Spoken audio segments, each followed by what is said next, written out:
কথা তো একটা মনে পড়ছে, এটা কি কইলে চা না? এটা কনে লাগবো, তোমরা না কইলেও কইতে হইব। অলি কইলে তা রমেশ ভাই কি তো কইলে যাবে না কথা না, তো কই এলাই। হ্যাঁ, মার হাবা কয় না রে। ওই চিড়িয়াখানার এক বেডি গেছে বান্দর সাইড, এমনি গেছে তো অন্যতম বেড়াইয়া চাইব, বাঘ ভাল্লুক হরিণ যা আছে সবে তো চাইব। চাইতে চাইতে চাইতে চাইতে বান্দরের যে শেড আছে, বান্দর যেহেন আছে এটার সামনে গেছে। তো গিয়া দেখে বিডি কেউ ওই বাদামিটা দিয়া দেয়, তো বান্দর এটা লই আবার খায়, আবার এরকম করে এটা করে, তো এগুলি সুন্দর লাগছে আর কি। কেউ আবার বিড়িটা দিয়া দেয়, তো বান্দরে আবার বিড়িও টান দেয়। তো এই দিক দেখে সেটা বেডির কাছে সুন্দর লাগছে। বেডি কয় আমি কিতা দিতাম, কিতা আছে কিতা আছে। চাইয়া দেখে আম আছে, এবিডি আম কিনছে। কি কিনছে? তো এবিডি একটা আম বান্দরটার ইডা দিয়ে দিছে। পরে বান্দরটা করছে কি আমটা আত লইয়া মুহনা দিয়া ফিসে দিয়া নিয়ে ধরে রাখছে। তো বেডি একটা অপমান হয়েছে না, দেখছনি সকলে বাদাম দিলে খাইয়ালায়, বিড়ি দিলে খাইয়ালায়, আর আমি আম দেখতেছি বেডি এটা ফিসে দিয়ে ধরেছে। আমার সরম দেওয়ানের লেগে এই শয়তা বান্দরটি আসলে বেশি বান্দর। এই বেডিয়ে সেইটা বান্দরের যে দায়িত্ব আছে হেবাটা ডাক দিয়ে আনছে। আপনার এই বান্দরের দায়িত্ব কি আপনি আছেন? কহ আপনার বান্দরটি সাংঘাতিক বেয়াদব। কয় কিতা করছো? আমি আম দিছি খাইতো, এটা নিয়ে ফিসে দিয়ে দুটা রাখছে, এটা আমার জন্য কত বড় অপমান না? কয় আপা আপনি অপমান মনে করেন না, এখানে একটা ঘটনা আছে। কয় কি ঘটনা? কয় আর আগেও এক বেডিয়ে আম দিছি। কি দিছি? এর আগে এক বেডিয়ে এ বান্দররা আম দিছে, আম বেহত এরা বান্দরে করছে কিতা আস্তা আম ডুবগিল্লা লাইছে, না শুনলা না চাবাইয়া আস্তা আমার আমরা আসিল কাঁচা, এখন ডুবগিল্লা লাইছে। পরে আম ধরো জমায় না, এখন এটা তো বারোও না। এখন তো এই বান্দরে যে আম মুহ দিয়া লাইছে 3 দিন ধরে প্রস্রাব পায়খানা বন্ধ। ওহন কিতা করো, বান্দরে তো পাগল হয়ে গেছে গা।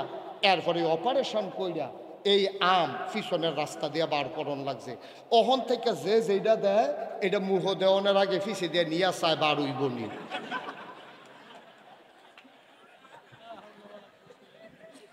যদি দেখে যে বার হইব তো হইলে মুহ দেয়, না হইলে হালাই দেয়। বান্দরেরও একটা বুঝ। মুসলমান চিড়িয়াখানার বান্দরেরও বুঝ আছে, আমার দেশের নেতার বুঝ নাই, ঠিক কিনা? বান্দরের একটা বুঝ আছে, বারুই বনি খাইয়া লাইলে স্বার্থ না, পরের দিন বারুই বনি। বান্দরের ওই চিন্তা আছে, কিন্তু আমার দেশের নেতার এদুর চিন্তাও নাই, পারত না হেইডও আঞ্জা দিয়া ধইরা বইয়া থাহে, ঠিক কিনা? ওই আমি মুশতাক ফৈজি, আমার যদি তুমি একটা ফৌজ দিয়ে আম দাও বড় চাইয়া, এটা যদি আমি চিপতাম লই, এটাকে আমি ফাড়া। আমি ছোটো সাইজের আম হইলে চিপতাম ফাড়া, বড় সাইজের আম হইলে এটা কাইটটা আমি খাওয়ান লাগবো। এটা আমি কোনো আত লইয়া খালি চিপলে চিপা হইতো না, আমার আঙ্গুলে বেড়াইয়া না তো, তাহলে যে এটা তোমার বেড়াইয়া না, এটা দইটা বইয়া তাও কি হত্যা। বান্দরে বুঝলো যেটা বারুই বনি চায়, আর তুমি বেহতেরা মানুষের মতো মুহে দিয়ে যেটা ইয়ে বড়বড়াইয়া কইতে থাহ, পারবা কি পারবা না এই খবর নাই। এটার নাম হইল বাংলাদেশ, ঠিক কিনা ক? আর আমরা হইলাম এই বেহতেরা মানুষ, আমরা হইলাম এই বেহতেরা নাগরিক, যে যেটা কয় এইটাই বিশ্বাস করে। তো পারবো কি পারবো না এইটার চিন্তা করে না, ও না কইলে যে তারা তারা পড়ছে বিপদ, ঠিক কিনা ক? সাবধান, খুব সাবধান, সামনের দিকে আমাদেরকে খেয়াল রাখতে হবে। মানুষ বারবার এক ভুল করে না, বারবার ভুল করা যাবে না। কথায় সামনের দিকে আমরা গলবো না, আমরা চিন্তা করবো তে যে কইলো ঘরে ঘরে বিল্ডিং করে দিব, ঘরে ঘরে চাকরি দিব, ঘরে ঘরে চাউল দিব, ঘরে ঘরে ভাত দিব, আসলে পারবনি এটা আগে যাচাই করবেন, এরপরে চিন্তা করবেন। তার আগে কথা শুই না কাজ করবেন না, কারণ আমার দেশের নেতারার বুঝ কম, তারা এমন কথা কইয়া বইয়া থাকে যেটা পারতো না সেইটাও কয়। ওই যে বান্দরের বুঝ আছে, আমার নেতার বুঝ নাই, ঠিক কিনা কও? আপনার হুপিং কাশি, ডিপথেরিয়া, নানান ধরনের অসুখ মানুষের আছে। কিছু কিছু মানুষের অসুখগুলো দেখা যায়, আর কিছু কিছু হলো আভ্যন্তরীণ। যেমন আপনি অন্যের উন্নতি দেখলে হিংসা করা, এটাও কিন্তু একটা অসুখ, এটা কিন্তু সুস্থ মানুষের লক্ষণ না। এই যে অসুখটা, এটা দেখা যায় না, এটা বাস করে মনে। পরশ্রী কাতরতা, এবার আর পাঞ্জাবিটা সুন্দর, আমারটা এত সুন্দর না, এটা দেখলে এবার আর হিংসা লাগে, পরের সৌন্দর্যে নিজে কাতর হয়ে যাওয়া, এটা বলে পরশ্রী কাতরতা। এবার আর ওয়াজ সুন্দর, আমার ওয়াজ এত সুন্দর না, এইটা একটা পরশ্রী কাতরতা। এটা আমার মনের একটা অসুখ। হিংসা, গীবত করা, চুগলখুরি করা, এই জিনিসগুলো এটি হলো মনের অসুখ। দুই ধরনের অসুখেরই চিকিৎসা আছে। নবীজি একদিন কিছু সাহাবা হিজরত করার পরে নবীজি যখন মদিনায় গেলেন, মদিনার কিছু সাহাবা, তাদেরকে বলে মুহাজির, যারা না তাদেরকে বলে আনসার। মদিনায় যারা মুসলমান তাদেরকে বলে আনসার। এই রমেশ ভাই ঘুরান দিয়া বসেন, অলিউল্লাহ আমার দিকে ঘুরা বসেন, আর একটু হেঁটে ফিসে যান, জায়গা দাও, অলি আরো ফিসেন, রমেশ ভাই জায়গা। এই এই শহীদ ভাইয়ের চেয়ারটা একটু ঘুরাই দাও, অনেকটা করে দাও, শহীদ ভাইয়ের সাইকেল নিলে অনেকটা সাউন্ড লাগে, আরো আর একটু ঘুরাই দাও। এই আবার সে হয়েছে না, সে হয়েছে। মারহাবা বলো, জোরে বলো না। এত মানুষ এখানে থাকলে শুধু এই আওয়াজ হয়? আপনি তো ফানের লেগে করতেন, ফানেন না, ফাঁদ ছড়া ফান মুহ দিয়ে বইয়া রয়েছে নিয়ে। মারহাবা বলেন। আমি সবাই না বললাম তোমরা মোবাইলগুলো বন্ধ করে দাও, বুঝছো না কথা? মোবাইলটা বন্ধ করো না, বন্ধ করে ফকট লয়ে এলাম।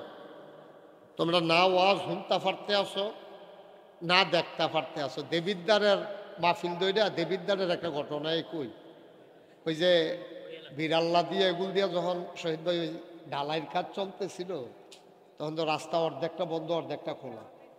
তো এই অর্ধেকটা বন্ধের ভিতরে জামে ফিরে গেলাম একবার মাহফিলও যাইতে। আমার লগে দিয়ে একটা সিএনজি, জামে ফললে তো আমি যেমন পড়ছি অন্যরাও পড়ছে, আমার লগে দিয়ে একটা সিএনজি খেলে রয়েছে ওখানে কাছাকাছি। তো তখন জ্যাম, তো রাস্তা অর্ধেকটার ভিতরে দুইটা গাড়ি। তো সিএনজিতে আমার এই গাড়ির ভিতরে দেখে খেলাইছে, এখানে বেড়াইতে আছে বেরিয়েতে আছে। তো বেড়াইতে বেরিয়েতে কইতে আছে হুজুরে হুজুরে। তা আরেকজনে কারে না হুজুরে না, কেন হইলে চা কইয়া সেটা মোবাইল বার করিয়া একবার মোবাইলের ফাইল চায়, একবার আমার ফাইল চায়। আমি বুঝছি মিলাইতে আছে। আমি কইতাছি, দেখলাম যে তারা তো টেনশনে আছে, তো আমি কইলাম যে তারা টেনশনটা দূর করে দিই। আমি পরে কইছি আমি কইছি, পরে তারা বুঝালিছে, দেখছে তুই হুজুরে। হ্যাঁ, তোমরা তো সারা জীবন দিয়ে মোবাইলের ভিতরে হেতারাও রাস্তার মধ্যে যাইমো ফইরা চাইলো, তোমরাও বাইক বইয়া বইয়া চাইলা। ওহন আমি মাহফিল হয়েছি, ওহনও যদি ভিতরে চাইয়া তো আমি বাড়ুইছি গিরতাম এন, তাই ভিতরে থাকতাম, এটাই ভালো আছি। হ্যাঁ, কে অলিউল্লাহ ঠিনি রে? তোমরা ইয়া আমার দিকে চাইয়া তো ওহন মোবাইল বন্ধ। রমেশ ভাই মোবাইল বন্ধ করে নিছে, এবার আর মোবাইলে নাই।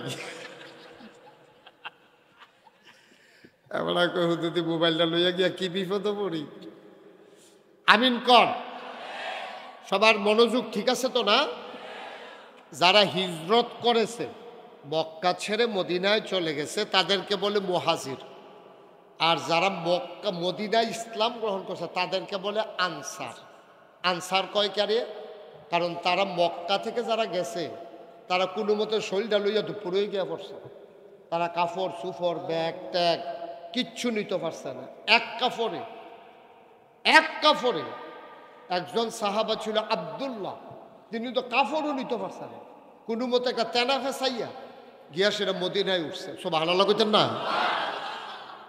তো তারা যখন নবীজির কাছে কিছু আনসার সাহাবারা দেখা করে গেছে, আবার মুহাজির যারা তারা আইছে, যারা হিজরত করছে, আইসে পরে নবীজি সবাই ডাক দেয়া কয়, ও তোমরা একটা সাবধান করি, 5টা গোনা। কয়টা? কথা কেন? কয়টা? ছেলে এদিকে থাকাও। কয়টা? 5টা গোনা সাংঘাতিক। 5টা গোনা কি? কিতিক সাংঘাতিক। 5টা গোনা সাংঘাতিক। যদি এটি তোমরা ভাইয়া বল, নবীজি কইতে আছে, এই নবীজির কথা কি সত্য না মিথ্যা রে? নবীজি কয় যদি এই 5টা গোনায় তোমরা ভাইয়া বল, ধ্বংস, সাংঘাতিক ধ্বংস। আমিও আল্লাহর কাছে সাহায্য চাই, আল্লাহ এই 5টা গোনা আমারে দিও না, আমার উম্মতরেও দিও না, তোমরাও সাহায্য চাও। তখন ওই মুহাজির যারা তারাও কান্দন শুরু করছে, আল্লাহ নবী গো আপনি সাক্ষী থাকেন, আমরা আল্লাহর কাছে সাহায্য চাই যে আল্লাহ যেন আমাদেরকে এই গোনা থেকে বাঁচিয়ে রাখেন। এই কথাটা আমরা পাইছি আব্দুল্লাহ ইবনে ওমর রাদিয়াল্লাহু তাআলা আনহুর সুবাদে। তিনি এই কথাটা আমাদের জন্য জানাই দিয়েছেন, সংকলন করেছেন। এই হাদিসটা বাইহাকি ইবনে মাজাতে এসেছে। কয়টা না? কথা কইবা সবাই, কয়টা? মুখস্থ করালাম আমরা, কোনো কথা ভিতরে থাকতো না, সব মুখস্থ। কয়টা গোনা? এটা কি স্বাভাবিক না সাংঘাতিক? কম না বেশি? বেশি সাংঘাতিক। 5টা গোনায় ফাইলে তুমি শেষ, খাইছো তো। 1 নম্বরে হলো জিনা। এই জিনা যদি কোনো সমাজে সইরা যায় তাহলে এই সমাজকে আর বাঁচাই রাখা যায় না। আজকে গোটা বিশ্ব হচ্ছেও তাই। নবীর হাদিসগুলা মনে হয় যেন আজকে আমরা হোসেনপুর বইয়া বইয়া নবীজি কইতে আছে, আমরা যেন শুনতে আছি। সুবহানাল্লাহ কইতেন না? কি কথা রে এটা? 1500 বছর আগে কইছে, ও এই 5টা গোনায় তোমরা ফাইয়া বইলে তোমরা গেলাম ধ্বংস হয়ে যায় বাগা। মনে হয় যেন আজকের সাথে 21 শতাব্দীর সূচনা লগ্নে 2025 সালে আজকে জানুয়ারি মাসের 20 তারিখ মনে হয় যেন নবীজি আজ যে আমরা বই একখানো করে কইতে আছে। এই জেনা তোমাদের ভিতরে যদি প্রচুর প্রচলন হয়ে যায় তাইলে সর্বনাশ হয়ে যাবে, তোমরা এই ক্ষতিতে আর বাঁচতে পারতা না। এটা সাংঘাতিক। এটা কি স্বাভাবিক না সাংঘাতিক? সাংঘাতিক। এখন আপনি যদি কোন হুজুর এখনো আমরা সমাজে এত চর্চা না, জেনা শুধু শারীরিক মেলামেশার নাম জেনা না। জেনার কিছু আছে প্রাথমিক স্তর, কিছু আছে মধ্যম স্তর, কিছু আছে একবারে পরিণতি। এই জেনা যেমন চোখে আপনি বইয়া চাইয়া রয়েছেন, অবৈধ একটা মেয়ে যাচ্ছে অথবা একটা মহিলা বেপর্দা হয়ে যাইতেছে, আপনি তার দিকে চাইয়া তার সৌন্দর্য নিয়ে আপনার মনের ভিতরে একটা আন্দোলন সৃষ্টি হয়েছে, অর্থাৎ আপনার ভিতরে একটা খাহেসাত, তার প্রতি একটা ঘৃণ্য পিপাসা, আপনার তৃষ্ণা চাহিদা আপনার হৃদয়ে তৈরি হয়েছে। এটা চোখের জেনা। এটারই কিসের জেনা কয়? চোখের। এই জন্য নবীজি বলছেন যে কোনো মহিলার দিকে, বেগানা মহিলার দিকে কোনো পুরুষ তাকাইতে পারবে না, এবং কোনো বেগানা পুরুষের দিকে কোনো মহিলাও তাকাইতে পারবে না। এটার কই ফাইলাম এই কথা? নবীজি একদিন তার বিবিদেরকে নিয়ে বসে আছেন, এমন সময় অন্ধ সাহাবা উম্মে মাকতুম, একজন অন্ধ সাহাবা এসে ঢুকলেন। ঢোকার পরে নবীর বিবিরা, মাইকটা একটু কমাই দাও, নবীর বিবিরা কেউ আর দৌড় দেন, সবাই বসে রয়েছে। একজন অন্ধ সাহাবা ঢুকছে। নবীজি বলে, এই তোমরা যে সবাই বসে রইলা, একজনও দৌড় দিলা না, এটা ভিন্ন পুরুষ না ঢুকলো? কই আর রাসূলুল্লাহ উনি চোখে দেখে না তো? আল্লাহর নবী বললেন, উনি চোখে দেখে না, তোমরা কি উনাকে দেখো না? সুবহানাল্লাহ বলবেন না? খালি বেড়াইতে মহিলা দেখলে গোনা হইব, মহিলায় কি বেড়াইতে দেখলে গোনা হইতো না? আমার কথা কেন হইতো না? আপনি মহিলা বুরকা পরছেন, আম্মা আমার বোন, আপনি আমার আম্মা, আপনি বোরকা পরে এক মহিলা পুরুষ হাইটা যায়, আপনি তার দিকে চাইয়া রয়েছেন, আবার দরজার ফাঁক দিয়া বেড়ার সিফা দিয়া আপনি চাইয়া রয়েছেন যে হুজুরে যায়। তো হুজুরে আপনারা দেখেন, আপনি যেহেতু সিফাত আছেন, কিন্তু আপনি তো কায়দা করে খেয়েছেন হুজুরে চাওনের লিখিয়া, তাহলে হুজুরে আপনারা দেখলে যেই গোনা, আপনিও হুজুরকে দেখলে সেই গোনা। আগের দিনে মহিলারা জীবনও তারা একটা ফাইলা কিনতে গেলেও ওই সুইটটা নাতিরে ফাড়াইতো 4-5টা ফাইলার আইনার সামনে তারা চাইয়া হয়তো 2টা আমরা রাখছি, দাম কত জিগা, এরপরে তারা দাম দিত। জীবনে এইরকম হইসা না। কিন্তু এখন ওই যে কইছিলাম জিনা সমাজে কেমনভাবে ছড়াইছে, এখন যদি এখন ফেরিওয়ালা ফিতা, লিপস্টিক, বালা, কানের দোল, নাকের ফুল, ইমিটেশনের নানান কিছু লইয়া আইয়ে একবার যদি তে ডুহে, তার বাড়ি কখনো তারাও কেউ জানে না, তেও জানে না এই গ্রামের নাম কিতা, তে আইসে অনেক দূরের তে, বাইক মাত্র তে ঢুকছে, এমন টাইমে একজন বেডিও যদি দেখালায় যে একটা ফেরিওয়ালা আইছে, এই বেডিয়ে সারাটা বাড়ি একটা লাড়া দিয়া বইয়া রয়েছে তৃপ্তি। ফেরিওয়ালা আইয়া পড়ছে, সুন্দর সুন্দর জিনিস আনছে না, সবাই মিল্লা বেড়াডারে সাইডুগুল দিয়ে এমনি একটা ঘেরাও দিছে, তে এই বেড়াইতে বেডিতে সিফাত বইরা তে নাই সাইরুগুল তার উফরে দিয়ে পারে আঞ্জা দিয়া লাগছে তো তে আর নাইয়ের ভিতরে পড়ে গেছে গা। এই টাইমে মসজিদের ইমাম সাহেব আইতো লইলে বেডিয়েতে ছিলেন দেখো হুজুরাই হলো কয়ে সেটা হগলে দৌড় দেয় তইলে যেই বেড়াটার তলে হালাই দিছে হেতে বেডি আর হুজুর হইলো এই এলাকা দিয়া বেড়া আর বেড়াইত নাই এই এলাকা দিয়া। মুসলমান মন দিয়ে শুনো রে ভাই, মুসলমান আমার মায়েরা আমার বোনেরা পুরুষ লোকেরা দূরে দূরে গিয়ে আওয়াজ শুনতে পারে গো আম্মা আপনি হুসেনপুরের মা আপনি ইচ্ছে করলেই জাফরগঞ্জ গিয়ে ওয়াজ শুনতে পারেন না। সব জায়গায় মহিলাদের ওয়াজ শোনার ব্যবস্থাও থাকে না আম্মা। যেহেতু মুশতাক ফৈজি আমি এসেছি আপনারা কান পেতে শুনেন, আপনারা আলাদা আলাদা বসেন। সব মহিলা একসাথে বৈশা জীবনে ওয়াজ শুনছে এমন কোনো প্রমাণ নাই। বেড়াইতে যখন হুন্ডালাইছেন বিষয়টা এমন না। আমি তো দেখি দেখলে কেউ কথা কইতে লইলে আমার সামনে আসেন দেখিয়া আমি আপনারা কইতাম পারি কথা কইয়েন না, কিন্তু মহিলারা যখন একখানো বয় তারা নানান আলাপ করে তারা আর আপনার ওই একখানো বইয়া ওয়াজ হওয়া হয় না। একখানো হইলে তারা নানান আলাপ করে ফুটফুটটা মুরগার ছাউড়ায় ডিম পারেনি, তারপরে গিয়া তোমার আষ্টারে যে সিলে লইয়া গেছিল এটার কি অবস্থা, তারপরে জামাই তো তোমার বিদেশ থাকে কয় কয় ফোন দেয়নি কয় দিত না কয় ভিডিও না অডিও এই আলাপ চলতে আছে আর কি 2 ঘন্টা লাগাইয়া কি আর ওয়াজ ঠিক নি রে ওয়াজ আর হনা হয় নাই বইয়া বইয়া অলিউল্লাহ এই আলাপ সালাপ কইরা কতক্ষণ ওয়াজ শেষ হয়েছে তারপরে যার যেমন ফান টান খাইয়া বাজে গেইতেছে ওয়াজ শেষ হয়। আরেকজন ইশারা দিতেছে আগাইয়া বইতে আর কই আগাইয়া বইতে হেন ও ফাঁক আছে কোনো কইলো আর কি একটা কন লাগে অন্যান্য মাহফিলও দেখছে কয় এবারও কইছে আর কি জায়গা থাকলে থাক না থাকলে না। তারা এখন বেশিতে বেশি হলে আমার তুললে বইতে পারবো আর জায়গা নাই হল এটা নিজে ঘন ঘন ইয়ে বই রইছে না ধুমবার উইজে গেছে এবার আর অগইতে বিলে মার হাবা কন জোরে কন মার হাবা। আয়ো আজ সমাজটা ধ্বংস হয়ে গেছে। আমার ছেলেরা এই ধ্বংসের পিছনে অনেকগুলা কারণ আছে। অন্যতম কারণ হলো স্বামী বিদেশে থাকা, এটা হলো অন্যতম কারণ। কারণ আমার ছেলে দেশের ভিতরে 8ম জনসংখ্যায় বেশির দিক হইল বাংলাদেশ, 8ম বড়। 8 নম্বরে বাংলাদেশের জনসংখ্যা সবচেয়ে বেশি, কারণ আমাদের 56,000 বর্গ মাইলে প্রায় 18 কোটি মানুষ, প্রায় 18 কোটি মানুষ। আর কত্তরা দেশ পড়ে রয়েছে ঘন্টার পর ঘন্টা গাড়ি চালাই যায়, দিনের পর দিন গাড়ি চালায়, একটা বাড়ি নাই, একটা ঘর নাই, একটা মানুষ নজরও পড়ে না। আর আমরা দেশটার মধ্যে 18 কোটি মানুষ এই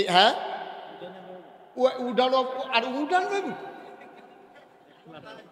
এক ফ্ল্যাট থেকে সকলটি বাড়ি হইলে রাস্তাটা বন্ধ হয়ে যাবো এইরকম কারবার। কুমিল্লা শহরে যে বড় বড় বাড়ি হয়েছে সবাই যদি একদিন কয় আমরা ঠিক 12টার সময় সবাই রাস্তাত নামাব তো এই দিন রাস্তা তার গাড়ি থাকতো না, ঠিক কিরকম? এই যে আমরা ফোলাফান্ডি বিদেশ যাই কেড়ে জায়গা কম, কামাই রোজগারের ব্যবস্থা কম। আরে বসেন আপনি এতক্ষণ কয়ে আসতেন যে 0.5 ঘন্টা কত হইল? জায়গা আছে 1 ঘন্টার মতো, ওটা কইল আগে আমিন কন জোরে কনে আমিন। যেই কথাটা বলতেছিলাম এই কথা মনে আসেনি? আমরা জায়গা কম মানুষ বেশি, এই কারণে আমাদের দেশে এই ছেলেরা বিদেশ চলে যায় কামাই রোজগারের জন্য।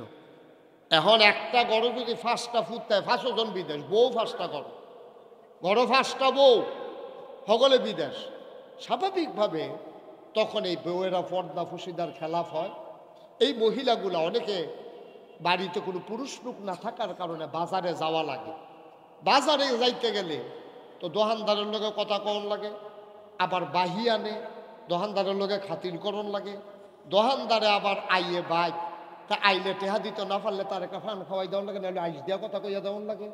এইটা করতে করতে করতে করতে চোখের জিনা মনের দূরত্ব কেটে যায়, লজ্জা শরম ভেঙে যাওয়ার কারণে আমার সমাজে আজকে জেনার বহুল প্রচলন শুরু হয়ে গেছে, ঠিক কিনা কহ?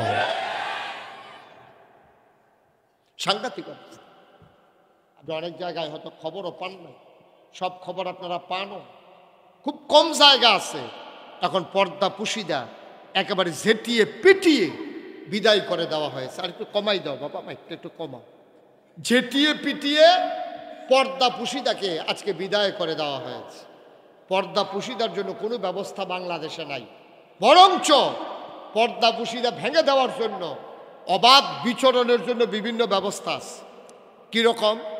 এই যে বাংলাদেশে বড় বড় কোম্পানিগুলো আছে, যেমন আপনি মনে করেন বেক্সিমকো, ওয়ালটন, তারপরে বসুন্ধরা গ্রুপ, তারপরে ম্যাগনা গ্রুপ, সিটি গ্রুপ, তারপরে RFL প্রাণ, এই কোম্পানিগুলো করে কি 31st নাইটে এবং 26শে মার্চ, তারপরে 16ই ডিসেম্বর, পহেলা বৈশাখ, এরপরে বিভিন্ন বিভিন্ন কারণে ওপেন এয়ার কনসার্ট করে ইউনিভার্সিটিতে, তারপরে আপনার কি বলে TSC চত্বরে, ঢাকাতে বিভিন্ন রমনার বটমূলে, বিভিন্ন জায়গায় তারা বাঙালি বৎসবরণ উৎসব, 31st নাইট, এক বছরকে বিদায় করে আরেক বছর বরণ করা, এরপরে গিয়ে আপনার কক্সবাজার সি বিচে, এই বিভিন্ন জায়গায় আপনার ওপেন এয়ার কনসার্ট করে। কারা?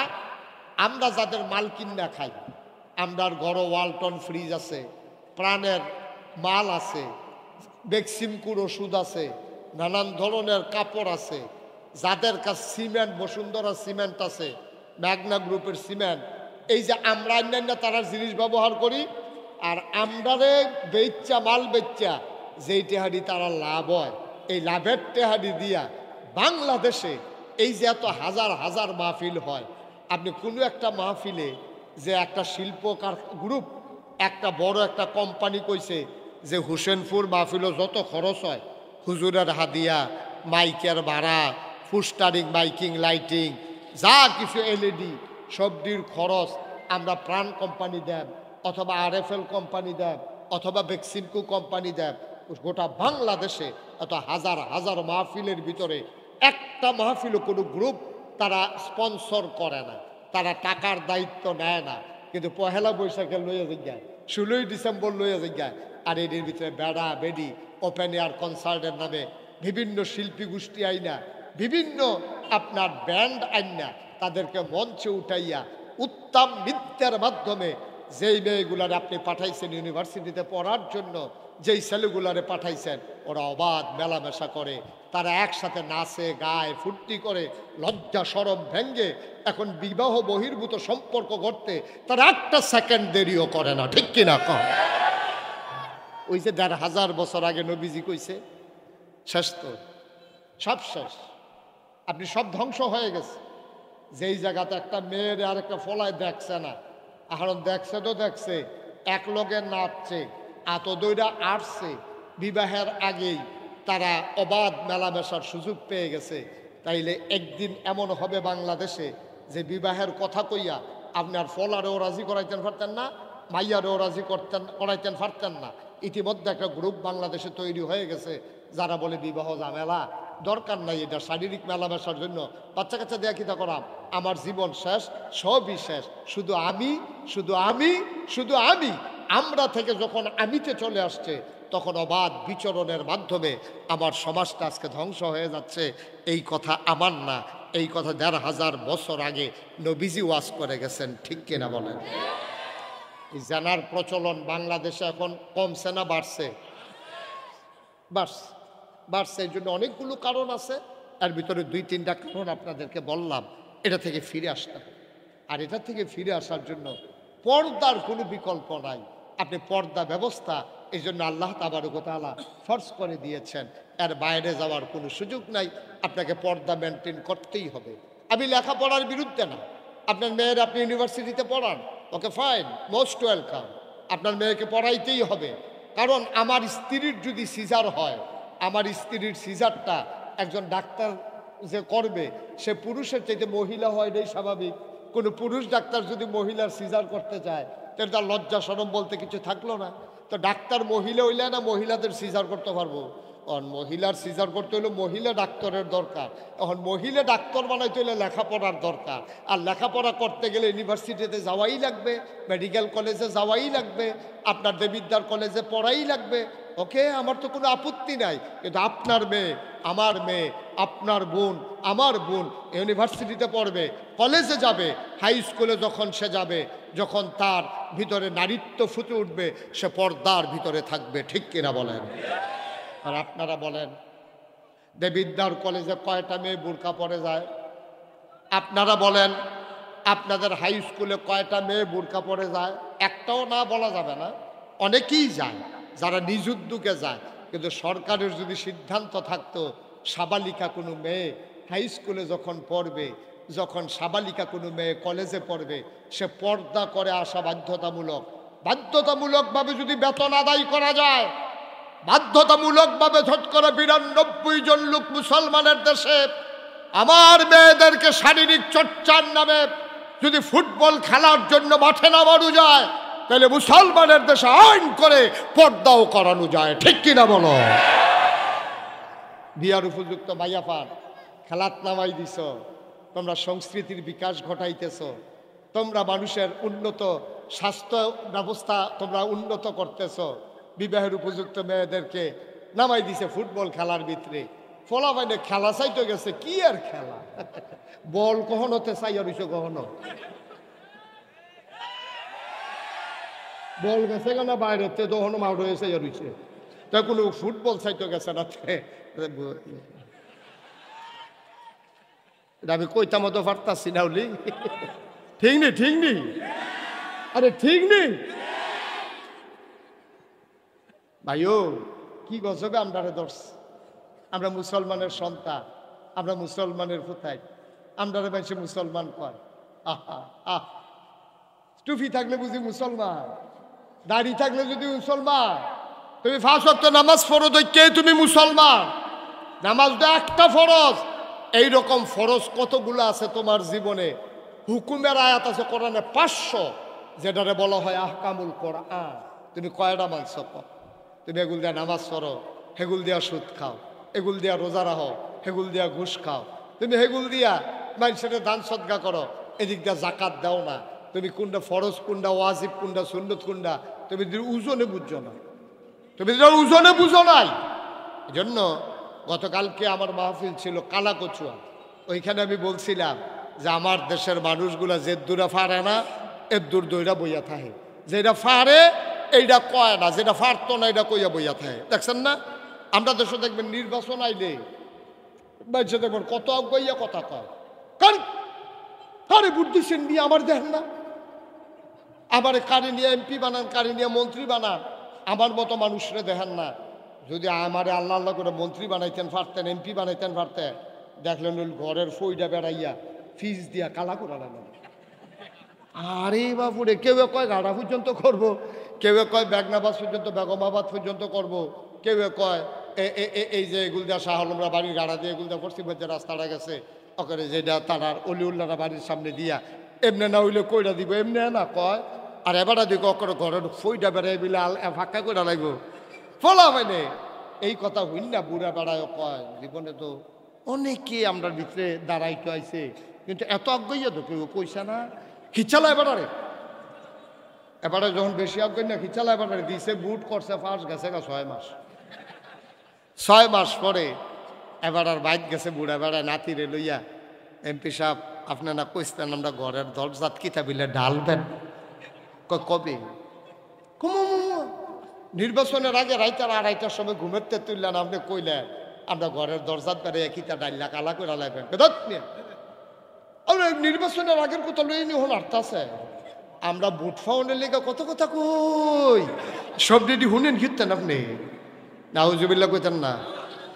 আহারে মুসলমান, এই জন্যই আমরা দেখলাম 17 বছর আমরা দেখলাম টেলিভিশন খুললেই শুধু উন্নয়ন, শুধু উন্নয়ন, শুধু উন্নয়ন, কোনো ধ্বংস দেখলাম না, খালি উন্নয়ন দেখলাম।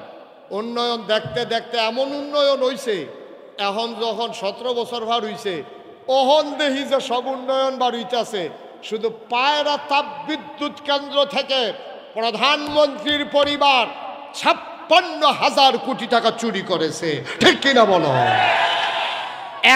একটা প্রকল্প থেকে যেই পরিমাণের টাকা এই বাংলাদেশ থেকে পাচার হইছে, এই পরিমাণ টাকা যদি বাংলাদেশে ব্যবহার করা হইতো তাহলে আপনার ফিস রাস্তা না, এটারে যদি যে আমি এটারে সোনা দিয়ে রুফা দিয়ে মোড়াই দেয় এমনি আগাইলাম গেল, যেই টাকা বাংলাদেশ থেকে পাচার হইছে লক্ষ লক্ষ হাজার কোটি টাকা। আমার কথা এই জায়গাত না, আমার কথা হইল তুমি যেটা ফারতা না এটা তুমি এত আগাইয়া কৌখিতা, তুমি জানো এটা আমি ফারতাম না, তো এত কথা কনের দরকারটা কি? তা বড়বড়াইয়া মুহিদে আইলে কইলে সারবো, প্রতিটা কথার জন্য আল্লাহর কাছে জবাব দিতে হবে নাকি হবে না? তুমি ফারতা না যেটা, এটা তো কোয়ার দরকার নাই আব্বা। তুমি যে দূর ফারবা দূরে কও না, তুমি খাওয়াইবা আমারে নিরামিষ দিয়া, তুমি কইতাছো আমারে 60 জাতের গুস্ত দিয়া খাওয়াইবা, এই মিশা কথা কোয়াটা তোমার দরকারটা কিতা? আমি নিরামিষ শূন্য রাজি হইলে তোমার বেদ্যর গুস্ত খাইতাম, আমি যাইতাম না। তুমিও দোষী না, আমিও মুক্ত, শেষ কথা। তো একটা মনে পড়ছে, এটা কি কইলে তা না? এটা কনে লাগবো, তোমরা না কইলেও কইতে হইব। অলি কইলে তা রমেশ ভাই কি তো কইলে যাবে না কথাটা, তো কই এলাই। হ্যাঁ মার হাবা কয় না রে। ওই চিড়িয়াখানার এক বেডি গেছে বান্দর চাইতে, এমনি গেছে তো অন্যতন বেড়াইয়া চাইব, বাঘ ভাল্লুক হরিণ যা আছে সবে তো চাইব। চাইতে চাইতে চাইতে চাইতে বান্দরের যে শেড আছে, বান্দর যেহেন আছে এটার সামনে গেছে, তো গিয়ে দেখে বিড়ি কেউ ওই বাদামিটা দিয়া দেয়, তো বান্দর এটা লই আবার খায়, আবার এরকম করে এটা করে, তো এগুলি সুন্দর লাগছে আর কি। কেউ আবার বিড়িটা দিয়া দেয়, তো বান্দর আবার বিড়িও টান দেয়। তো এই দেখে সেটা বেডির কাছে সুন্দর লাগছে, বেডি কয় আমি কিতা দিতাম, কিতা আছে সাইয়া দেখে আম আছে, এবিডি আম কিনছে। কি কিনছে? তো এবিডি একটা আম বান্দরটার ইটা দিয়ে দিছে, পরে বান্দরটা করছে কি আমটা আত লইয়া মুহনা দিয়া ফিসে দিয়া নিয়ে ধরে রাখছে। তো বেডি একটা অপমান হয়েছে না, দেখছো নি সকলে বাদাম দিলে খাইয়ালায়, বিড়ি দিলে খাইয়ালায়, আর আমি আম দেখতে এটা ফিসে দিয়ে ধরে রাখছে। আমার সরম দেওয়ানের লেগে এই শয়তান, এই বান্দরটি আসলে বেশি বান্দর। এই বেডিয়ে সেইটা বান্দরের যে দায়িত্ব আছে হেবাটা ডাক দিয়ে আনছে, আপনার এই বান্দরের দায়িত্ব কি আপনি আছেন? কহ কারণ বান্দরটি সাংঘাতিক বেয়াদব। কয় কিতা করছো? আমি আম দিছি খাইতো, এটা নেফিসি দিয়ে দুটা রাখছে, এটা আমার জন্য কত বড় অপমান না? কয় আপা আপনি অপমান মনে করেন না, এখানে একটা ঘটনা আছে। কয় কি ঘটনা? কয় আর আগেও এক বেডিয়ে আম দিছি। কি দিছি? এর আগে এক বেডিয়ে এই বান্দররা আম দিছে, আম বেহতে এরা বান্দরে করছে কিতা আস্তা আম ডুবগিল্লা লাইছে, না শুইল্লা না চাবাইয়া আস্তা আমার আমরা আসিল কাঁচা, এখন ডুবগিল্লা লাইছে, পরে আম ধরো জমায় না, তখন এটা তো বারোও না। এখন তো এই বান্দরে যে আম মুহ দিয়া লাইছে 3 দিন ধরে প্রস্রাব পায়খানা বন্ধ। ওহন কিতা করো, বান্দরে তো ফাগল হয়ে গেছে গা, এরপরে অপারেশন কইরা এই আম পিছনের রাস্তা দিয়ে বার করন লাগছে। ওহন থেকে যে যেটা দেয় এটা মুহ দেওয়ানোর আগে ফিসে দিয়ে নিয়ে চায় বারুই বলি।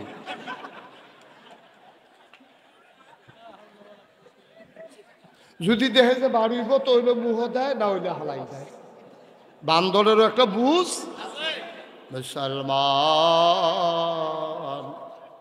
চিড়িয়াখানার বান্দরেরও বুঝ আছে, আমার দেশের নেতার বুঝ নাই, ঠিক কিনা?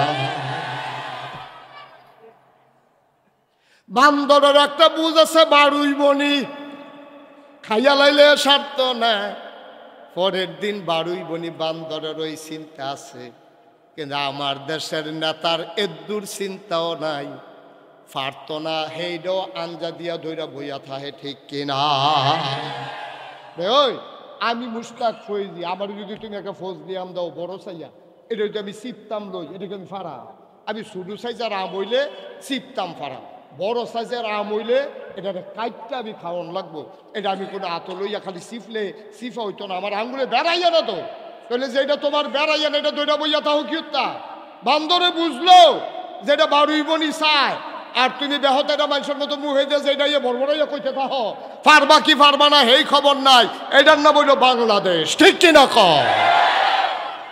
আর আমরা হইলাম এই বেহতেরা মানুষ, আমরা হইলাম এই বেহতেরা নাগরিক, যে যেটা কয় এইটাই বিশ্বাস করে।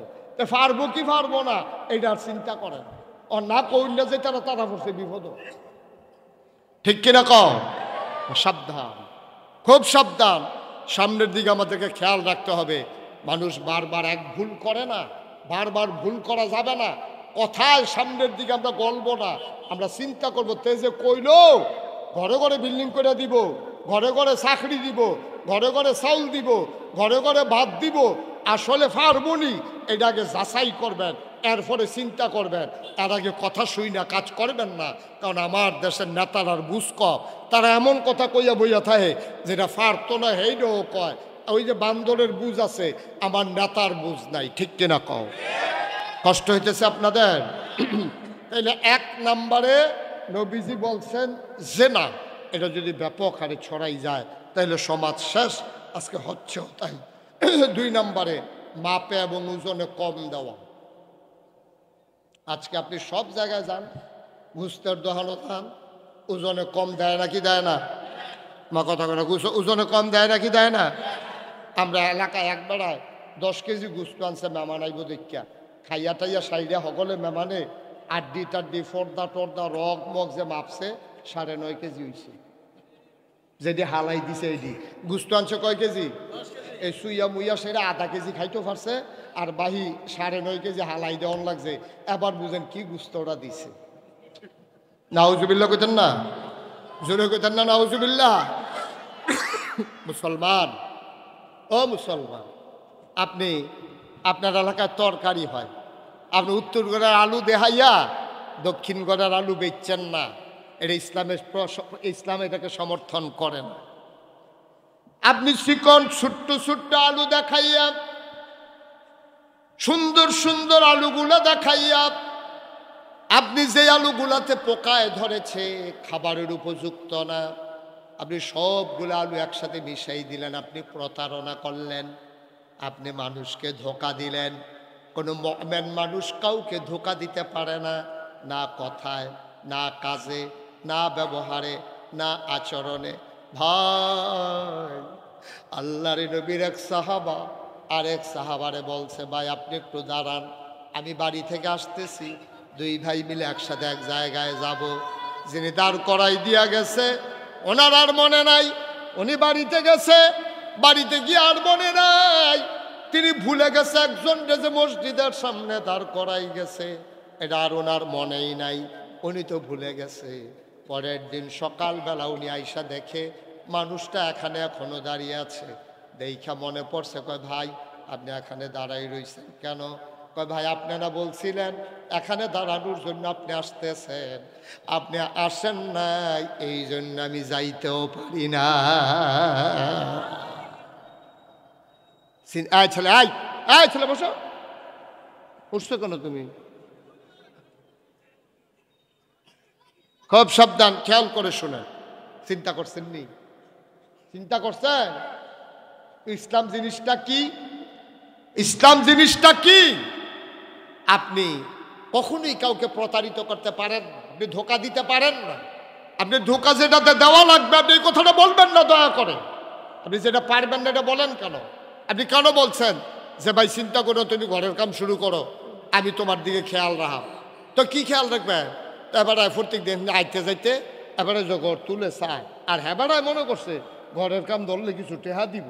হেই আসে এবারে বইয়ে রয়েছে গিয়া কয় ভাই আপনারা কইছেন ঘরের কাম ধরলে আপনি কিছু খেয়াল করবেন, ঘরের কাম দেওয়ার সাল লাগবেইতেছে, আপনি যে কোনো খেয়াল টেয়াল করলেন না, আমি তো বিপদে পড়ে গেছি গা। কই কি খেয়াল করছি না? ডেইলি 2 বার খেয়াল করি, যাইতেও চাই আইতেও চাই। এই খেয়াল মানে যে এই খেয়াল না, এবারে মনে করছে কিছু টেহা টুয়া দিবেন। আপনি প্রতারিত করাচ্ছেন, আপনি ধোঁকা দিয়েছেন, আপনি মানুষটাকে তাকে আপনি এই মিথ্যা আশ্বাস দিয়েছেন। তাইলে 2 নম্বরে আমাদের সমাজে এখন সবচেয়ে বেশি জঘন্য অপরাধ শুরু হয়েছে, মাপে এবং ওজনে কম দেওয়া। এটা কিন্তু আমাদের জঘন্য কারবার। আপনি জায়গা কিনছেন, শহরে যদি 5 শতক জায়গা কিনেন, আপনি 5 শতক জায়গা বুঝতেইতেন পারতেন না। আপনি দেবিদ্বারের জায়গা কিনেন, এই জায়গার মেলে তো শহীদ ভাই কত করণ লাগে, কিনছে 5 শতক, গিয়া দেয় ফুনে 5 শতক, গিয়া দেয় 4.5 শতক, আরেকবার কিনছে 5 শতক, এবারে দখল দিয়ে রাখছে 5.5 শতক। এই কারবার বাংলাদেশও নাই, কতক্ষণ আসেনি এই কারবার? কি কারবার করছেন আপনি? বাহের দিনের খেত পাইছেন 6 ঘন্টা, 1 বছর পরে ভাবতে গিয়ে দেয় 7 ঘন্টা হয়ে রয়েছে। আমি তো কয় সব জায়গায় তুই কম পাই, আমাদের খেতার তো ওরা বাড়লো কেমনি? এবারে আইস দিয়া কয় কসকাইটা কস কাটতে কাটতে সারিগুল দিয়া বছর খানেকের মাথাত এবার 1 ঘন্টা বাড়াই লাইছে, 6 ঘন্টার 7 ঘন্টা বানাই লাইছে। আব্বা কিয়ামতের ময়দানে মাসালা শুনো, তুমি যখন কিয়ামতের ময়দানে উঠবা, আল্লাহর নবী কয় কেউ যদি 1 বিঘত জায়গা দখল দেয়, কয় বিঘত? আমার কথা না, কয় বিঘত?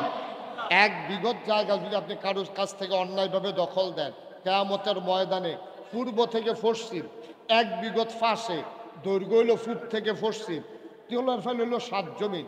তলের ফেল কয় জমিন? এই সবটি মাটি আপনার মাথাতে একটা খাড়ি দিয়া, এত্রি মাটি আপনার মাথার দিয়া কইব নে, তোর যখন জায়গায় হয় না, তুই মানুষের জায়গা দখল দিস, এটি সবটি মাথাত লইয়া তুই আর কয়টা চাক্কা দেওয়ানোর পরে তো চিল্লেন দেখা ঘাটটা ভেঙে ঘাটটা ভেঙে থেকে, তখন এফারেস তারা কইব হ্যাপলা আসলা কো, দুনিয়াত আসলা কো, দুনিয়ার দল নাই ক্ষমতাত, দল নাই ক্ষমতাত। তুমি আরেক বেটার জায়গা দখল দিয়ে বইয়া রইছ, আরেক বেটার সীমানার ভিতরে ঘর তুললে বইয়া রইছ, জায়গা বেচছ 6 ঘন্টা, বুঝ দাও 5.5 ঘন্টা। এই বাংলাদেশে এই প্রতারণা আজকে বহুল পরিমাণে বেড়ে যাওয়ার কারণে আল্লাহর নবী কয় ধ্বংস ধ্বংস ধ্বংস, ঠিক কিনা ক গেল করা কথা করে মুখস্থ করা হলো, কটা গেছে? 3 নম্বর হলো জাকাত না দেওয়া। আজকে জঘন্য আকারে ধারণ করছে জাকাত না দেওয়া। ভালা ভালা বেড়ায় জিজ্ঞেসি জাকাত দেননি, কি জাকাত দেয়নি? জাকাত দেয়নি মানে কি? জাকাত দেয়নি আপনি কি মনে করছেন? আমরা আবার জিজ্ঞান জাকাত দেয়নি, হুজুরে দম খাইয়া নরম করে লাইছে জাকাত। কই কি জাকাত? কই কে রে হগিনী বেড়ি যাই আমরা ভিক্ষা দিই না, জাকাত দেয়। হগিনী বেড়িরে ভিক্ষা দিছে এটা বিলে জাকাত। তারপরে জাকাতের কাপড় দেয়, জাকাত দিব মাইকিং করে লাইন ধরে খেলাইয়া ফারাত ফুটে 2 জন নাই। কে শিখাইছে তোমার এই জাকাতের সিস্টেম? কে শিখাইলো জাকাত? আল্লাহ তাবারক ওয়া তাআলা এই একটা আয়াতের ভিতরে আকিমুস সালাহ ওয়া আতুজ যাকাত, জাকাতের এত গুরুত্ব, নামাজের লগে লগে জাকাতের কথাও আল্লাহ কোরআনে তুলে ধরেছেন। কিন্তু আমরা জাকাত দেই না। জাকাত দেওয়ানোর সময় ওখানে সহজ একটা যেটা চালাকিটা করে এটা আপনারা কইয়া দেই, দেখবেন ধরা ফিরে যাবো গা। এমনি বেড়ায় ওই ত্রাণ সামগ্রী, এবার এটা আমার বুঝ হয়েছে। আমি যখন এই গত বন্যায় উত্তরগুলো আবদারপুর দিয়া যে ভাঙ্গা পড়লো, আমি আমার মসজিদের নিচতলাত একটা কেন্দ্র কইরা আমি একটু ঘুরা ঘুরা চাইলাম মানুষের কেমনে কি দেওয়া যায়। আমি 15 দিন আমার পরিবার থেকে বিচ্ছিন্ন ছিলাম।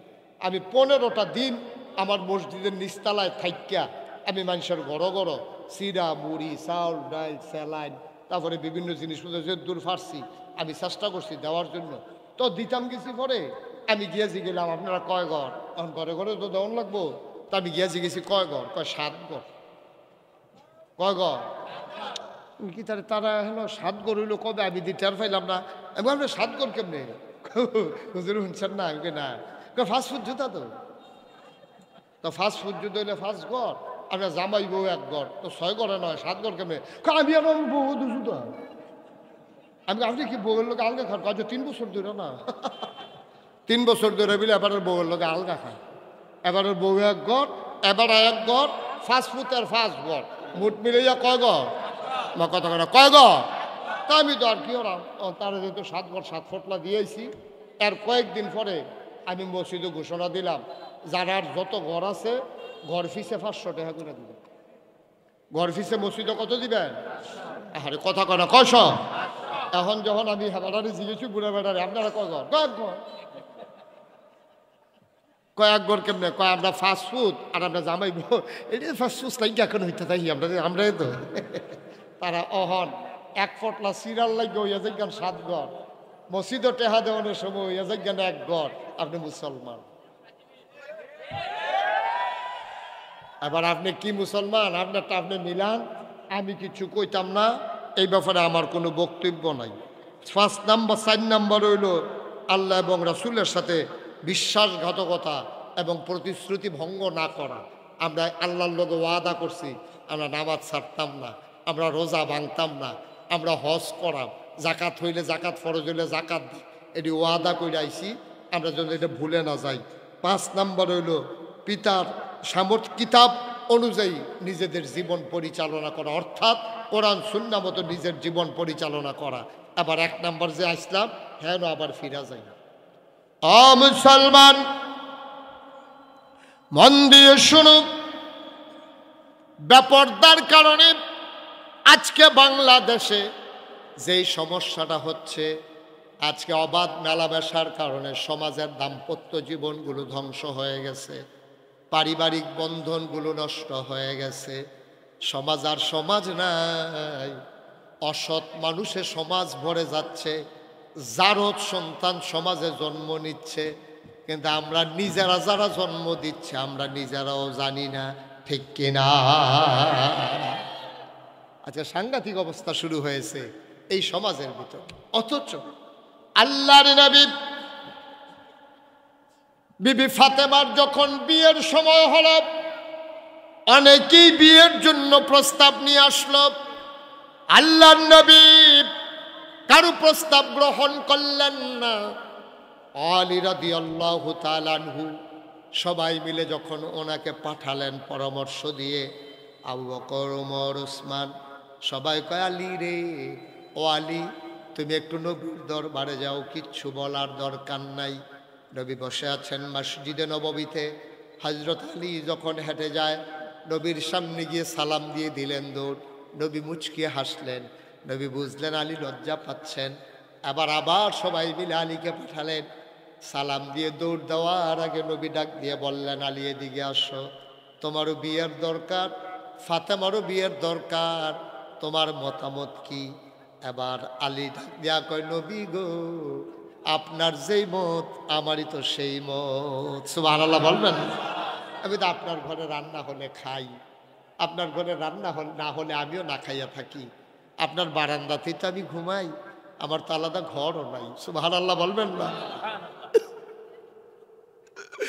আমার একটা আলাদা ঠিকানা নাই, আমার একটা ঘর নাই, আমার চুলা নাই, আমার খাবারের ব্যবস্থাও নাই, আপনি যা বলবেন তাই তো আমার সিদ্ধান্ত।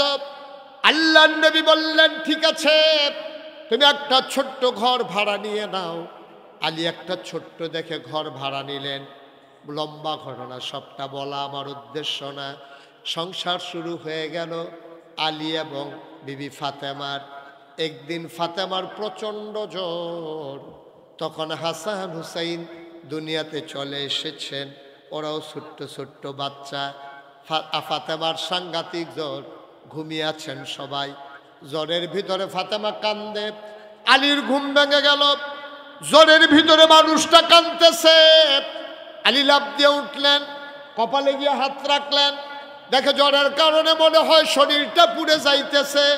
আলী ডাক দিয়ে কয়, ফাতেমা, ও ফাতেমা, তোমার এত সাংঘাতিক জ্বর, কেন তুমি ডাকলা না? ফাতেমা, আমি তো পাহাড়ি ঝর্ণা থেকে পানি এনে তোমার গায়ে ঢালতে পারতাম, ওষুধের ব্যবস্থা করতে পারতাম। ফাতেমা কান্দার কয়, আলী, ও স্বামী আমার, আপনি পেরেশানি কইরেন না, আপনি কান্নাকাটি কইরেন না, অস্থির হইয়েন না। এই জ্বর যেমন তেমন জ্বর না, আমি আর বাঁচব না, আমি আর দুনিয়ায় থাকবো না, আমার বিদায় দিয়েও দেওয়া লাগবে। এই জ্বর মানি হচ্ছে আমার বিদায়ের জ্বর, মনে হয় যে কোনো সময় আমার ইন্তেকাল হয়ে যাবে।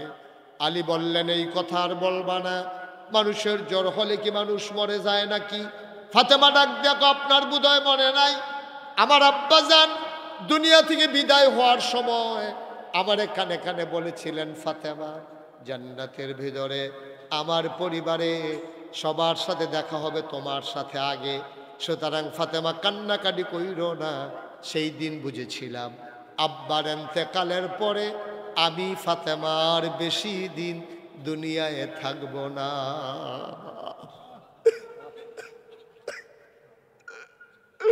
আমি সেই দিন বুঝেছিলাম যে কোনো দিন আমার চলে যাওয়া লাগবে। আমার আব্বা বলেছেন সবার আগে থেকে আমার সাথে দেখা হবে। আলী, আমি বোধহয় চলে যাব, যাওয়ার আগে আপনার একটা স্বীকৃতি লাগবে, আমার একটা সার্টিফিকেট লাগবে। কয়, ফাতেমা কি জানতে চাও বলো? আব্বা বলেছেন যেই স্বামী তার স্ত্রীকে ভালো বলে এই স্ত্রীটা নাকি আসলেও ভালো। আপনি একটু দয়া করে বলে দেন আমি স্ত্রী হিসেবে কেমন মানুষ। এবার আলী হাতে ধরলেন, চোখের পানি ছেড়ে দিয়ে কাঁদতে শুরু করলেন। আলী ডাক দেয়া কয়, ফাতেমা, ফাতেমা গো, জীবনে জীবনে আমি অনেক মহিলা দেখেছি, অনেক সংসার দেখেছি, সাহাবাদের সংসার আমার জানা। ও ফাতেমা, মনে রেখো, আমার ঘরটাতে হয়তো সুখ ছিল না, কিন্তু তোমার মতো স্ত্রী পাওয়া সত্যি ভাগ্যের ব্যাপার। কত মানুষ তোমারে বিয়ে করার জন্য নবীর কাছে প্রস্তাব দিছে, কিন্তু নবীজি রাজি হয় নাই। আমারে পছন্দ করছে, আমার বড় কপাল, নবীর আদরের কন্যা আমার স্ত্রী, তোমার মতো স্ত্রী আর হয় না। ফাতেমা কেঁদে দিলেন, বললেন এই সার্টিফিকেটটা আমার বড় দরকার ছিল। আলী আবার ডাক দেয়া কয়, ফাতেমা গো, আমার থেকে কথা আদায় করে নিলা, তোমার কথাটাও আমার জানা দরকার। আমি পুরুষ হিসাবে কেমন এইটা একটু বলে দাও দেখি। আমি স্বামী হিসাবে কেমন কোনদিন তোমারে জিজ্ঞেস করি নাই। অচরবাকরের মানুষ, হুসেনপুরের মানুষ, কালিকাপুরের মানুষ, ভাগমাবাদের মানুষ, মন দিয়ে শুনো রে ভাই। এবার ফাতেমাকে আলী জিজ্ঞেস করলেন, ও ফাতেমা, আমি স্বামী হিসেবে কেমন? আলী এবার ফাতেমা হাতে ধরে কয়, আলী, ও আলী, কোনোদিন একটা নাকের ফুল, কানের দুল, গলার মালা, হাতের বালা, বেনারসি কাথান, আপনি আমার জন্য মজার খাবার হয়তো কোনো কিছুর ব্যবস্থা করতে পারেন নাই, কিন্তু আমার ঘরটার ভিতরে কোনোদিন সুখের অভাব হয় না।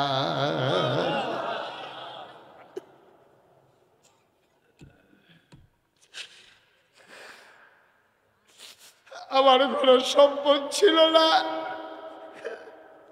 কোনদিন সুখের অভাব ছিল না গো স্বামী। আমি আপনার প্রতি আমার কোনো অভিযোগ নাই, আপনি স্বামী হিসেবে আমার সেরা স্বামী।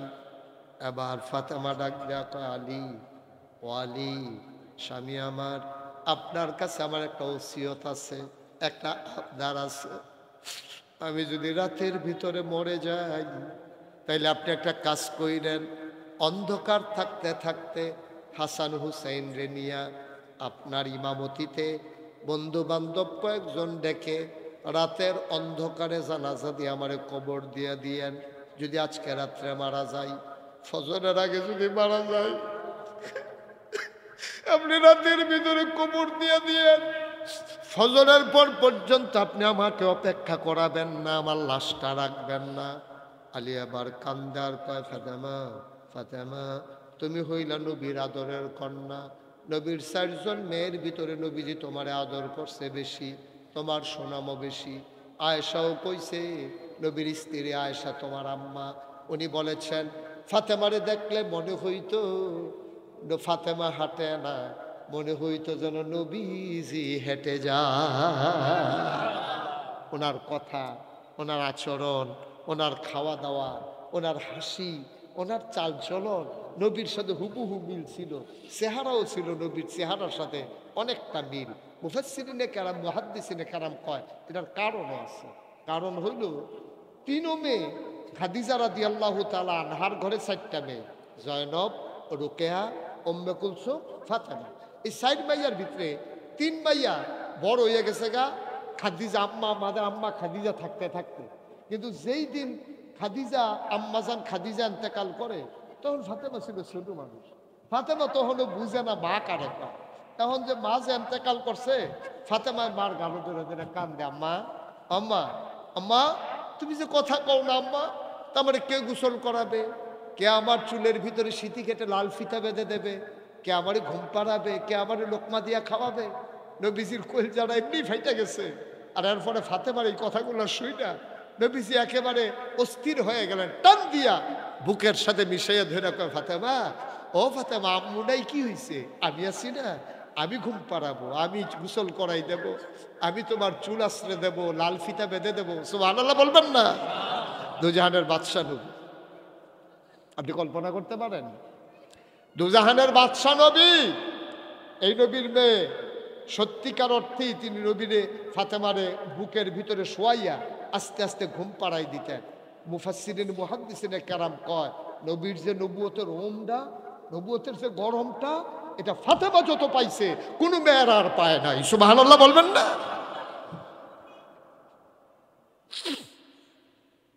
কোনো মেয়েরা নবীর এত সংস্পর্শ পায় নাই, এত আদর পায় নাই, এত মায়া পায় নাই। ফাতেমা যেই মায়াটা পাইছে এই জন্য নবীজি ফাতেমারে আদর করতেন বেশি। ফাতেমা আব্বা ছাড়া কিছু বুঝতো না। নবী যখন যুদ্ধে যেতেন, কোথাও সফরে যেতেন, সবার কাছে বলা শেষ কইরা তারপরে ফাতেমার কাছে সবার শেষে বলতেন। আবার যখন বাইরে থেকে আসতেন সবার আগে ফাতেমার কাছে আসতেন, ব্যাগটা খুলে দিতেন, ফাতেমা তোমার যেটা পছন্দ হয় এটা আগে নেবা, তারপরে আমি অন্য বাচ্চাদেরকে দেব। ফাতেমা এমনই লক্ষ্মী মেয়ে, একটা জিনিসও ধরতেন না, বলতেন আব্বা আপনি সব আগে অন্যদেরকে দেবেন, থাকলে আমি নেব, নাইলে আমার লাগবে না।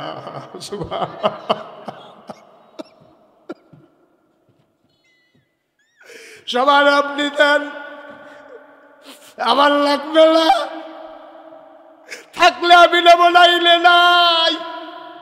যেমন তেমন কথা না আব্বা, এ কথার অনেক ওজন।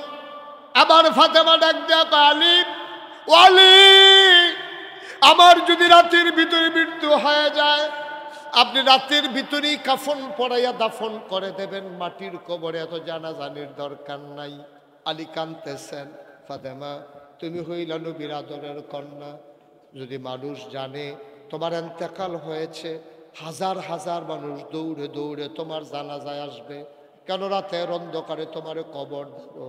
এবার ফাতেমা একটা মুচকি হাসি দিলেন, আলীর হাত ধরে আলী আপনি বোধহয় ফাতেমারে চিনেন নাই, আমার জন্মের পর থেকে যতদিন বাবার ঘরে ছিলাম ততদিন পর্যন্ত, বিয়ে হওয়ার আগ পর্যন্ত আমারে কোনোদিন কোনো ভিন্ন পুরুষ দেখে নাই। যেই দিন বিয়ে বসে আপনার ঘরে আসলাম আজকে পর্যন্ত কোনো ভিন্ন পুরুষ আমারে দেখে নাই। বিয়ের আগেও দেখলো না, বিয়ের পরেও দেখলো না।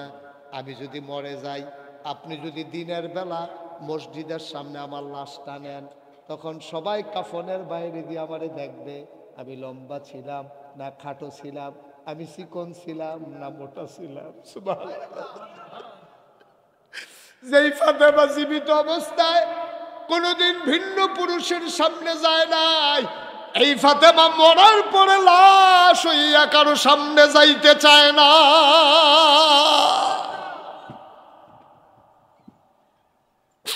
ও হুসেনপুরের মায়েরা, ও আমার আদরের বোনেরা, মুশতাক ফয়েজি যদি কোনোদিন আর না আসে, কোনোদিন যদি তোমারে না ডাকে, মনে রাখবা আমি এসেছিলাম, মনে রাখবা কথা কয়টা বলে গেলাম, কথাগুলা মনে রাখো।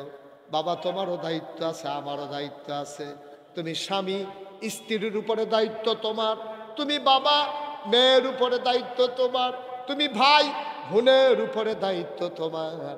তোমার বোন, তুমি মুসলমান, তোমার বোন বেপর্দা হতে পারে না। তুমি বাবা, তোমার মেয়ে বেপর্দা হতে পারে না। তুমি স্বামী, তোমার স্ত্রী বেপর্দা হতে পারে না। সুতরাং আজকে আমরা চলেন সবাই মিলে সিদ্ধান্ত নেই, এই গ্রাম আমার, এই দেশ আমার, এই সমাজ আমার, আমার সমাজ আমাকেই সুন্দর করা লাগবে। আসমান থেকে ফেরেশতা এসে সুন্দর করে দেবে না। আজকে সিদ্ধান্ত নেই, ফাতেমা মৃত্যুর পরেও লাশ হইয়া যেমন মানুষের সামনে লাশটাও দিতে চায় না, আমার এই হোসেনপুরের মায়েরা আজকে থেকে সিদ্ধান্ত নেক, আমার মায়েরা যেন পর্দা হয়ে বাজারে যাওয়া না লাগে। মেয়েরা স্কুলে যাবে পর্দা করে, ইউনিভার্সিটিতে পড়বে পর্দায় করে, বাজারে যাওয়া লাগলে, দোকানে যাওয়া লাগলে, ডাক্তার দেখানো লাগলে যাবে বুরকা পরে, ঠিক কিনা? পারবো না আমরা ইনশাআল্লাহ? আজকে 34 বছর মোশতাক ফয়েজি মাহফিল করি। এই মাঠটাতে আমি আরো আগে এসেছি। আমি বারবার কর্তৃপক্ষকে বলেছিলাম এই মাঠেই যদি আয়োজন করেন আমাকে নিয়েন না, কারণ আপনারা এর আগে যখন আসছি, অনেক বছর আগে 2008-এ বোধহয় আমি আসছিলাম, তখনই আমি আসার পরে লোক জায়গা হয় না। এখন তো মোটামুটি আমাকে একটু কিছু মানুষ চিনে, তো সবাই আসবে, এই যে লোকগুলাকে আমি বসতে দিতে পারলাম না, আমি সত্যি লজ্জা পাচ্ছি। আপনার মনে করেন আমার খুব আনন্দ, আমার কথা শুনে আপনারা আসছেন, দিনের কথাগুলো শোনার জন্য, বসতে পারলেন না। তবে একটুকু আমি বুঝেছি, আমার মন সাক্ষী দিয়েছে, আজকে আপনারা বসতে পারেন আর না পারেন, মাগরিবের পরে আপনারা যেভাবে আজকের মাহফিলকে লোকে লোকারণ্য করে দিয়েছেন, আজকে আমার মন সাক্ষী দিয়েছে, আল্লাহ আপনাদের এই মাহফিল কবুল করে নিয়েছেন।